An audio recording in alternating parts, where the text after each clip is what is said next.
Si tu as des difficultés au niveau de la prononciation en français, regarde cette vidéo jusqu'à la fin parce que ça va te permettre de passer au niveau supérieur et de sortir du plateau basique ou intermédiaire. Voilà 7 manières d'améliorer ta prononciation pour que les Français te comprennent à 100%. C'est parti! Conseil numéro 1. Pratique les sons difficiles. C'est très important d'apprendre à prononcer les sons qui sont difficiles et fréquents dans la langue française. Je te donne 4 exemples. Premier son, le son de la lettre R en français. Généralement, c'est un son qui pose beaucoup de problèmes. Si tu n'y arrives pas pour l'instant, ne t'inquiète pas, ça viendra avec le temps. Pour bien le prononcer, tu dois faire comme un gargarisme. Un gargarisme, c'est ça.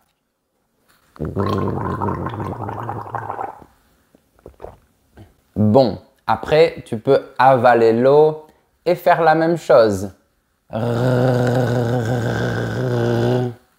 Voilà, c'est le son de la lettre R. Ensuite, tu dis des mots avec la lettre R pour t'entraîner. On va faire un exercice de répétition ensemble. Réunion. Réunion. Rendez-vous. Rendez-vous. Rire. Rire. La France. La France. Je parle français. Je parle français. Tu peux faire ça tous les jours quand tu prends ta douche. J'espère que tu prends une douche tous les jours.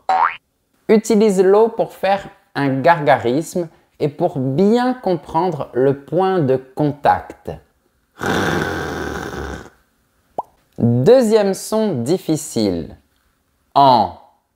Très souvent, ce son n'existe pas dans les autres langues. Pour bien le prononcer, tu dois penser que tu es un gorille en colère. Quand il est en colère, le gorille fait en. Comme ça. Pour faire ce son, tu ne peux pas sourire. Tu dois être en colère et expulser de l'air. En. Troisième son. U. Pour bien prononcer ce son, on va d'abord prononcer un autre son. Fais le son I. Maintenant, ferme ta bouche et prononce le même son. U. Voilà, ça, c'est le son U. Quatrième son. E. Ici aussi, pour bien prononcer ce son, on va d'abord prononcer un autre son. Fais le son E. Super. Maintenant, ferme ta bouche et prononce le même son. E. Voilà, ça, c'est le son E. Il y a 2 symboles phonétiques, mais si tu ne les comprends pas, ce n'est pas important. Tu dois juste te concentrer sur la fermeture de ta bouche. E. Conseil numéro 2. Fais des exercices de discrimination des sons. Ça veut dire que tu vas prendre 2 ou 3 sons que tu confonds et que tu vas essayer de bien comprendre leur différence. En fait, on a déjà commencé à faire ça juste avant. Mais on va aller un peu plus loin. On va voir 4 distinctions importantes.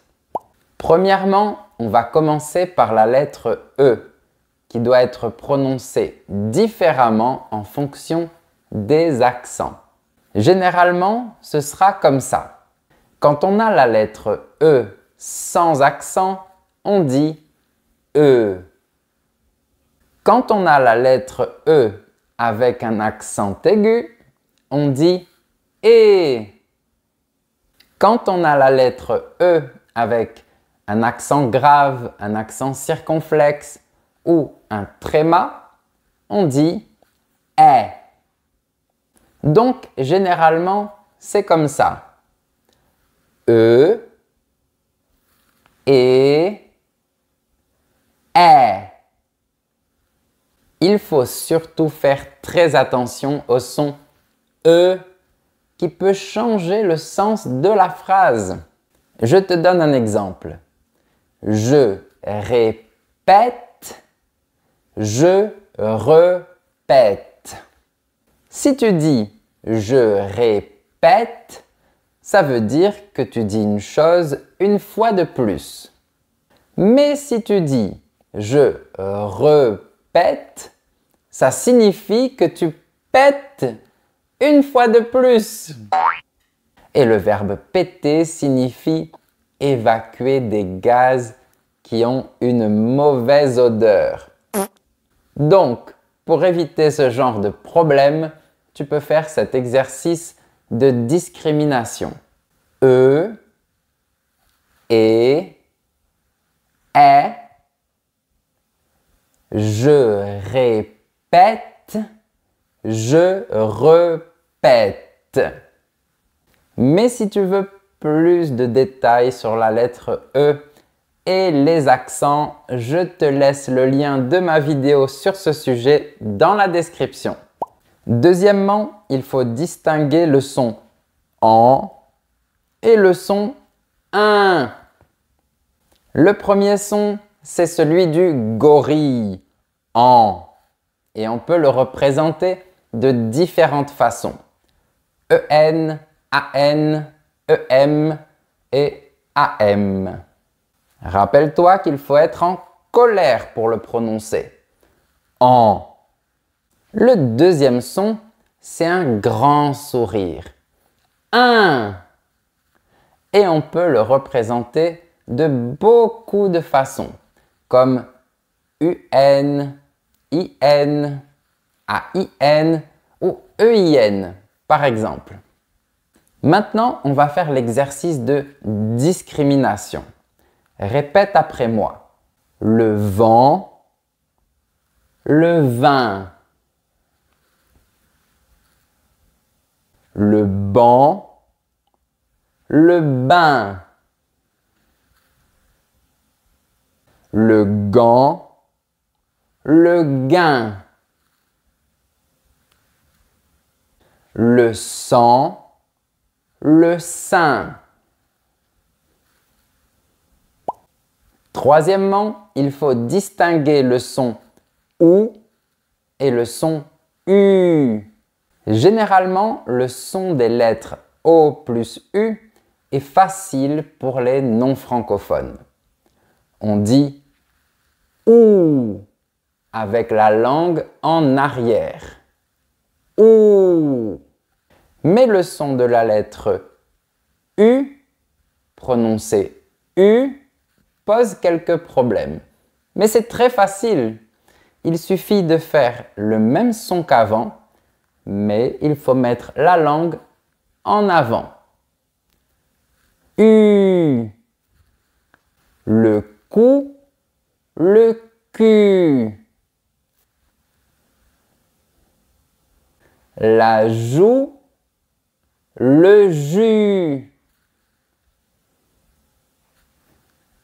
La roue, la rue. Tout, tu. Vous, vu. Quatrièmement, il faut distinguer le son S et le son Z. En français, la règle générale est que la lettre S se prononce Z quand elle est située entre deux voyelles. Ça vibre, comme ça. Z. Mais dans tous les autres cas, c'est-à-dire au début d'un mot ou entre une consonne et une voyelle, on prononce S. Ça ne vibre pas. Comme ça. S. La chaise, la chasse. La bise, le biscuit. Lisa a les cheveux lisses pour le spectacle. J'utilise mon aspirateur. Voilà pour les discriminations des sons en français. Conseil numéro 3. Attention à l'accent tonique et aux lettres muettes. Dans les autres langues, l'accent tonique est souvent sur des syllabes différentes. Ça peut être l'avant-dernière ou même celle d'avant. Parfois, c'est même la première syllabe qui est accentuée.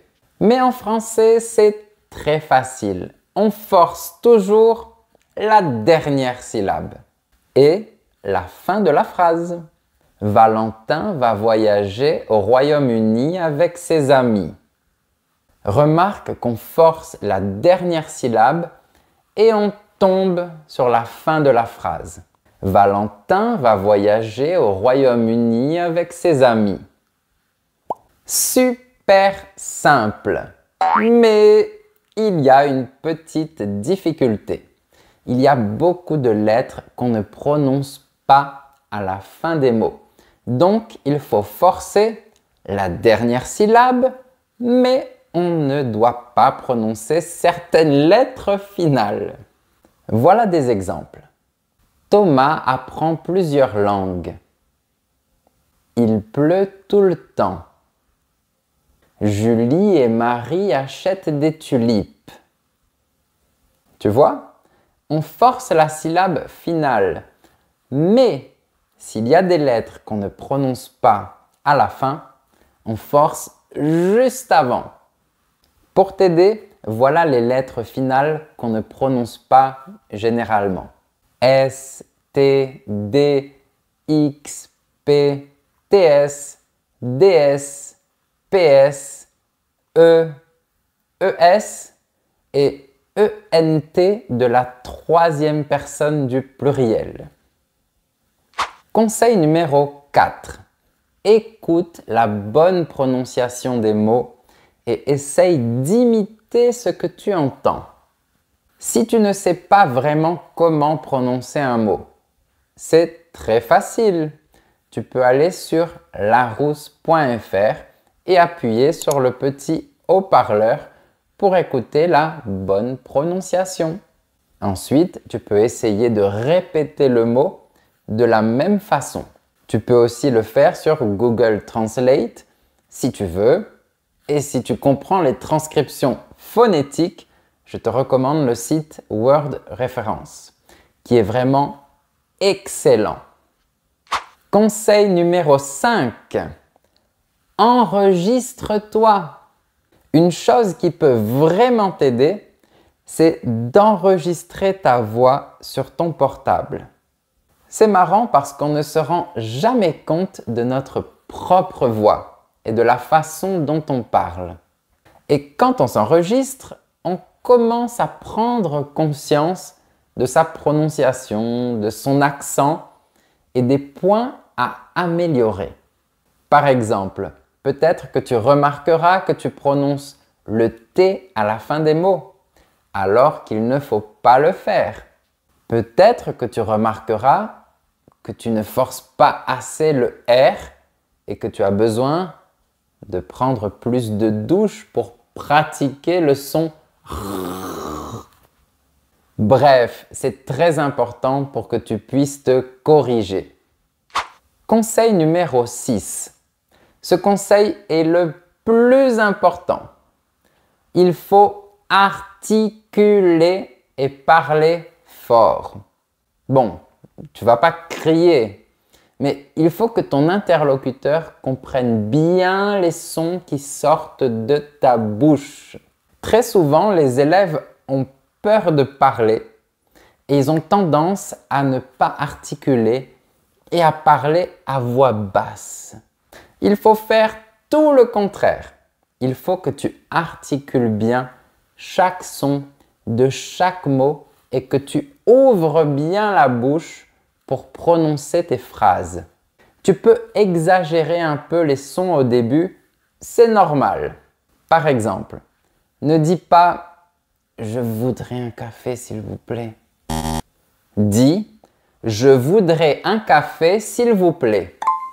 Tu vois, on entend bien chaque son de chaque mot. N'aie pas peur, tu n'es pas français.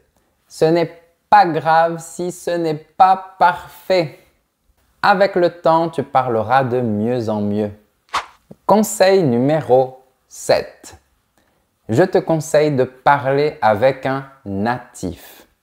Ça peut être avec un ami, un collègue ou ton professeur de français. J'en profite pour passer le bonjour à tous mes élèves. Si tu veux t'améliorer au niveau de la prononciation, c'est important que tu poses des questions à la personne avec qui tu parles. Demande-lui si elle te comprend bien. Quels sont les mots que tu prononces mal ou que tu confonds? Si tu ne fais pas ça, tu ne pourras pas progresser parce que tu continueras à faire les mêmes erreurs. Donc, n'hésite pas à faire cet échange pour progresser un peu plus chaque jour. Je vais te donner un petit conseil bonus. Il faut chanter. Chante beaucoup parce que ça fait du bien tout d'abord. Ensuite, quand on chante, on a tendance à imiter le chanteur. Et ça, c'est super. Ça te permet de copier l'intonation, d'acquérir un rythme plus rapide, de mieux enchaîner les sons et peut-être qu'un jour, tu deviendras chanteur ou chanteuse en français. Voilà, dans tous les cas, compte sur moi pour t'aider. Je te laisse plein de liens très intéressants pour progresser encore plus dans la description. Si tu as aimé cette vidéo, tu peux mettre un j'aime ou tu peux aussi soutenir ma chaîne avec un don. Et si tu veux rejoindre ma communauté sur YouTube, je serai ravi de t'accueillir. À bientôt et n'oublie pas de pratiquer un petit peu tous les jours.